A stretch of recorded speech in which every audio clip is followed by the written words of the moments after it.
Hello everyone. आज हम discuss करेंगे यूपीएससी जो एनडीए का एग्ज़ाम कंडक्ट करवाता है। अभी हाल ही अप्रैल में हुआ था। तो उसमें से एनडीए के जो ज्योग्राफी के जो क्वेश्चन है ना वो कहाँ से आए। देखो ये क्यों देख रहे हैं, क्योंकि अभी यूपीएससी प्रीलिम्स 2023 का एग्ज़ाम होने वाला है। आप एक चीज़ देखोगे, जैसे 2023 वाला जो यूपीएससी प्रीलिम्स में एग्ज़ाम हुआ था, तो वहाँ से सीडीएस एनडीए और जियो साइंटिस्ट के जो एग्ज़ाम हुए ना, तो वहाँ से उसी थीम से, उसी जो टॉपिक से क्वेश्चन आ रहे थे। ठीक है, तो आपको ये ध्यान रखना है कि ये क्वेश्चन कहाँ से आ रहे हैं, कौन सी बुक से आ रहे हैं। ठीक है, तो आज हम ये डिस्कस करेंगे क्वेश्चन कौन सी बुकलेट में आपको मिल रहे हैं, ताकि आप उनको अच्छे ढंग से वापस से रिवीजन कर सको और आपको 100% यूपीएससी में ये क्वेश्चन आपको मिलेंगे।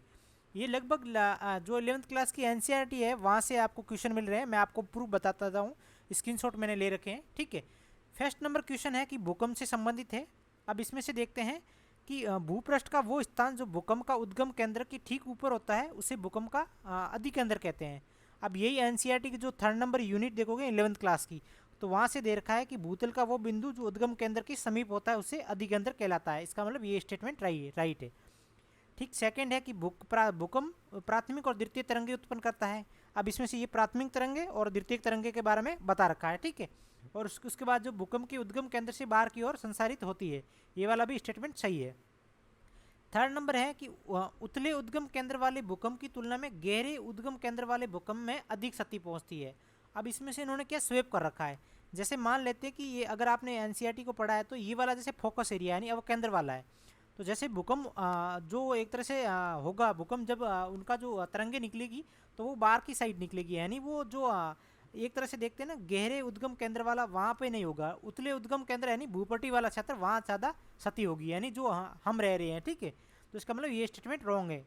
तो आपका जो आंसर होगा वो बी आंसर होगा, यानी 1 और 2। बहुत ही ईजी है, अगर आप इनको अच्छे ढंग से एनसीईआरटी को अगर कर रहे हो तो आपको क्वेश्चन आपको मिल जाएंगे। यही उसी टॉपिक से है। थर्ड नंबर यूनिट में प्रतीकी आंतरिक संरचना से संबंधित क्वेश्चन है। अब इसमें से देख रखा है महासागरीय प्रॉपर्टी महाद्वीपीय प्रॉपर्टी से भारी है। यही देख सकते हो, अगर आप इनको भूपट्टी और मेंटल और कोर को पढ़ते हो प्रतीकी संरचना वाले टॉपिक्स में, तो उसमें से बता रखा है कि महासागरों में भूपट्टी की मोटाई महाद्वीपों की तुलना में कम है। ठीक है, यानी मतलब जो महाद्वीपों की प्रॉपर्टी वो भारी है। ठीक है, और नेक्स्ट देखते हैं कि प्रति की अधिकांश आंतरिक उष्मा मेंटल से के भीतर समाहित होती है। अगर आप एनसीईआरटी में देखोगे तो ऐसा ही इस तरीके से जो बनी हुई है, टेबल्स बनी हुई है एक तरह से, ये देख सकते हो। यहाँ पर है वो है कोर वाला एरिया जो यानी क्रोड बोल सकते हैं, ये वाला एरिया है ये मेंटल है, और ये वाला जो ऊपर वाला एरिया ये है भूपट्टी यानी जो क्रस्ट वाला एरिया। ठीक है, तो ये जो मेंटल है ना, तो यहाँ से उसमें जो प्रभावित होके भूपट्टी पर आती है। इसका मतलब ये वाला भी स्टेटमेंट राइट है। इनको देखो, ये वाला जो जैसे ये भूपट्टी है, मेंटल है और कोर वाला है, इस टॉपिक्स को अगर आप पढ़ोगे ना तो आपका आंसर आराम से निकल जाएगा। ठीक है, मैंने ये स्क्रीनशॉट ले रखे हैं तो इसकी वजह से आप इनको देख सकते हो। नेक्स्ट है वो है कि प्रॉपर्टी में व्रत संवहनी कोष्ठों द्वारा उष्मा प्रसारित होती है, संवहनी कोष्ठों में उष्मा प्रसारित नहीं होती है। ठीक है, तो इसका मतलब आपका आंसर यहाँ भी बी होगा। नेक्स्ट है ये है सापामा टिबा यानी बरखान के बारे में क्वेश्चन पूछ रहा है। अब यही जो 7th क्लास का जो 7th नंबर टॉपिक्स है 11th क्लास की जो एनसीईआरटी है फिजिकल ज्योग्राफी वाली। ठीक है, बहुत ही इजी दे रखा है, आप इनको अच्छे ढंग से एक बार देखोगे ना तो बहुत ही क्वेश्चन इजी दे रखा है। जो पहला वाला स्टेटमेंट ये बता रहा है कि ये बालू अरसंद्रा का टीला है। अब ये देख सकते हो, जैसे ये बरखान है। ठीक है, ये बरखान के बारे में बता रहा है, जैसे इसमें लिख रखा है बरखान, जैसे इंग्लिश में बता रखा है। ठीक है, जो सापामा टीबा बोला जाता है। ठीक है, अब ये बरखान है, ये अर्धचंद्राकार है कि नहीं, आपको ये दिख रहा होगा। अगर नहीं है तो यहाँ लिख रखा है कि नवचंद्राकार टीबे जिनकी भुजाएं पवनों की दिशा से निकलती है, यानी नवचंद्राकार और अर्धचंद्राकार सेम है। ठीक है, तो ये वाला स्टेटमेंट राइट होगा। ठीक है, उसके बाद देखते हो कि जो मरुस्थल में वायु में लगातार एक ही दिशा में बहने की से निक्षेपित होती है। अगर आप इसको जैसे ये बनती है ना मरुस्थल में, आप देखोगे जो थार वाला रेगिस्तान है तो वहाँ से एक ही दिशा होगी तब जाके ये बरखान बनते हैं। ठीक है, जैसे इसमें से आप देख सकते हो ये इस टीबों के निर्माण में पवनों की दिशा निश्चित यानी एक ही जो फिक्स होगी। ठीक है, एक ही जो लाइन में होगी, तो इसका मतलब ये वाला भी स्टेटमेंट आपका जो राइट है पहले भी। और सेकंड नंबर है कि पवनामुख पक्ष की ढाल उत्तल खड़ी होती है। अगर आप बरखान के देखोगे ना पवनामुख पक्ष वाला भाग, तो वहाँ उसकी ढाल उत्तल होती है। ठीक है, तो ये वाला भी स्टेटमेंट राइट है। थर्ड नंबर बता रहा है कि सापामा टिबे बरखान यानी बरखान के दोनों शोर सरंग होते हैं। ठीक है, ये वाला आप देख सकते हो, बरखान जो बना है दोनों सरंग होते हैं, और ये पवन की बहने की दिशा विपरीत दिशा की ओर संकेत करते हैं। अब इसमें से देखो ऐसी पवनों की दिशा में बदलाव के कारण होता है। ठीक है, जैसे ये सीप है ना, सीप, ये सीप इसी तरीके से जो सरंग है ना वो उसी को बोलते हैं एक तरह से। तो ये एक तरह से ये देख सकते हो कि ये जो है ना इसकी जो दिशा से जो विपरीत दिशा की ओर संकेत करते हैं, ठीक है। तो ये वाला भी स्टेटमेंट सही है, इसका मतलब आपका आंसर होगा वो डी है। बहुत ही ईजी है, अगर आप इनको ज्योग्राफी में एनसीईआरटी अच्छे ढंग से करो आपको 100% क्वेश्चन मिलेगा आपको, ठीक है। नेक्स्ट है वायु के तापमान से संबंधित स्टेटमेंट दे रखा है। अब इसमें से देखो, वायु का तापमान भूपृष्ठ से 4 फुट की मानक ऊंचाई पर मापा जाता है। ये अगर आपने बेसिक पढ़ा है तो आपने कहीं अगर ज्योग्राफी में या किसी में यूट्यूब के थ्रू या गूगल पे आपने वीडियो देखा है तो आपका आराम से निकल सकता था, ठीक है। जैसे अगर कोई ऊंचाई मापते हैं ना तो ये जैसे भूपट्टी है तो भूपट्टी से 4 फुट ऊपर से वहाँ से स्टार्ट करते हैं मापना, ठीक है। तो ये आपको ध्यान रखना है, ठीक है, ये डाटा याद रखना है। सेकेंड नंबर स्टेटमेंट है वो ये बोल रहा है कि ऊंचाई बढ़ने के साथ तापमान घटने की औसत दर को पर्यावरणीय तापमान ह्रास दर कहते हैं। अब ये देख सकते हो, तापमान ऊंचाई के साथ घटता जाता है जिसे सामान्य ह्रास दर कहते हैं। अगर आप देखोगे इसमें यही बता रखा है, बट यह औसत दर को पर्यावरणीय तापमान ह्रास दर कहते हैं। मुझे जहाँ तक लगता है कि पर्यावरणीय तापमान ह्रास दर एनवायरनमेंट में जो बता रखा है और सामान्य ह्रास दर ये दोनों सिमिलर है, सेम है, ठीक है। तो इसका मतलब आपका आंसर सी होना चाहिए, जब मेरे अकॉर्डिंग आप देख सकते हो, ठीक है। नेक्स्ट है वाताग्रह वाला टॉपिक से। अब वाताग्रह से क्वेश्चन पूछ रखा है। अब यही वाताग्रह एनसीईआरटी में दे रखा था, ठीक है, ये आप देख सकते हो। अब इसमें से स्टेटमेंट देखते हैं कि वाताग्रह जिस क्षेत्र में गतिमान होता है वहाँ मौसम में धीमा बदलाव होता है। ये वाला जैसे पूरा स्टेटमेंट आप पढ़ोगे ना तो बहुत ही आराम से आप इस स्टेटमेंट को सही कर सकते हो। सेकंड बता रखा है शीत वाताग्रह तड़ित जंजा से संबंधित है, यानी जो बिजली गिरती है ना तड़ित जंजा उससे संबंधित है। अब ये देखो तो जैसे शीत वाताग्रह है, उष्ण वाताग्रह, असर वाताग्रह और अधिवष्ट वाताग्रह, 4 वाताग्रह दे रखे हैं। उसमें से इसकी विशेषता देखते हैं कि नीचे आप देख सकते हो, ये तापमान में अचानक बदलाव लाते हैं, इसी कारण वायु ऊपर उठती है, बादल बनते हैं और वर्षा होती है। अगर ओबियसली बादल बनेंगे तो तड़ित जंजा होगी ना, ठीक है। तो ये भी इससे संबंधित है। बहुत ही ईजी है, अगर आप इनको अच्छे ढंग से, अभी भी मैं बता रहा हूँ, आपके पास टाइम है तो आपको इनको अच्छे ढंग से आप कर लेना।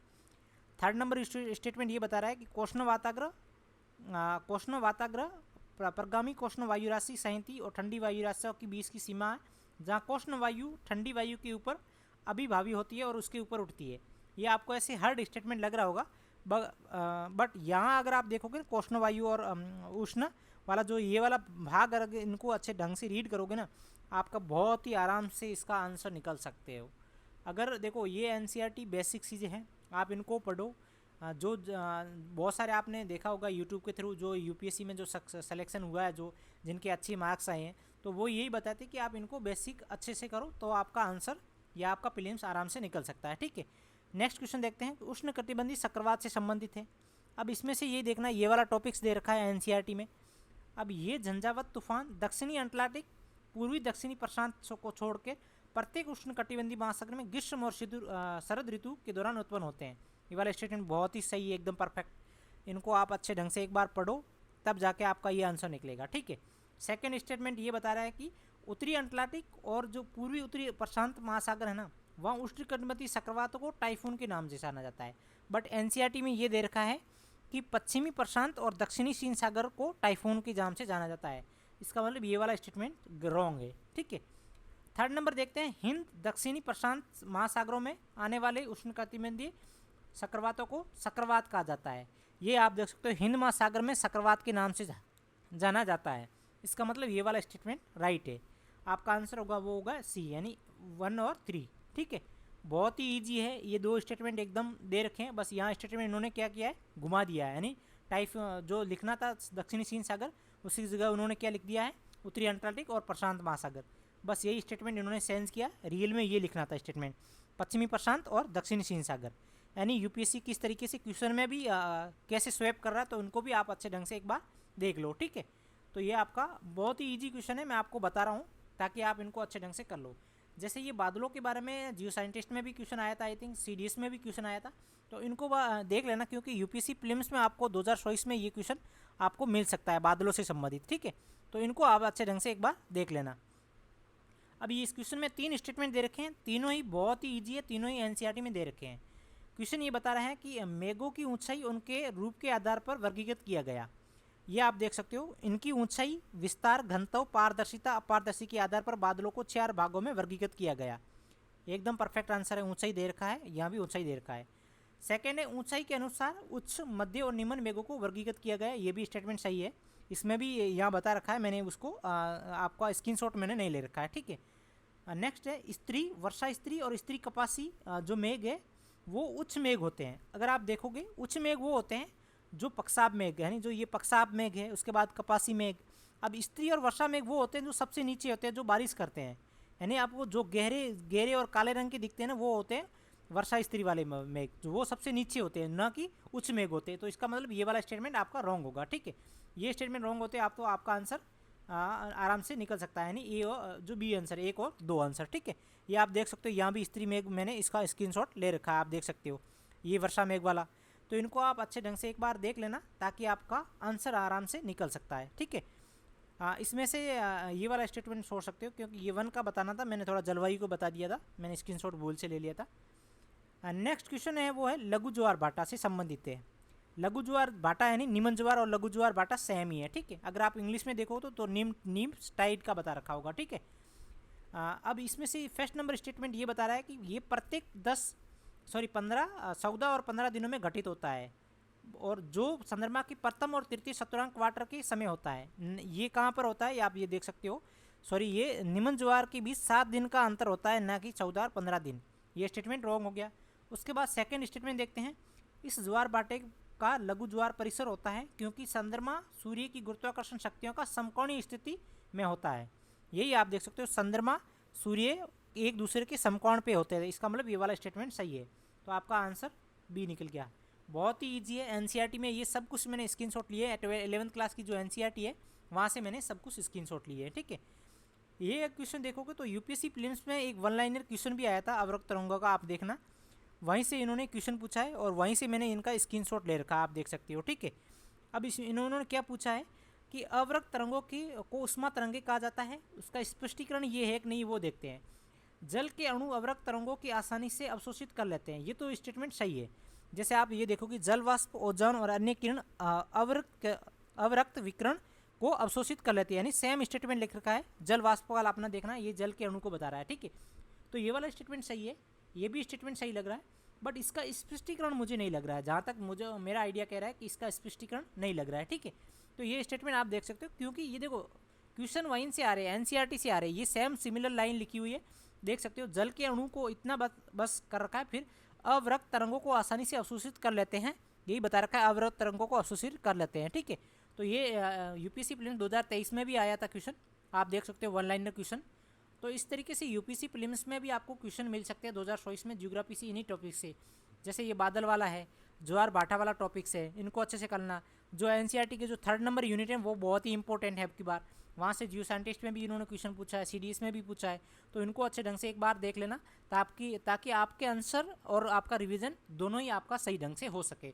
यूपीएससी प्रीलिम्स में अभी 1 महीना बाकी है, आप इनको ज्योग्राफी में अच्छे ढंग से अभी भी आप इनको एनसीईआरटी से कर सकते हो, ठीक है। तो ये मैं जो स्लाइड है, ये पीडीएफ है, मैं आपको टेलीग्राम पे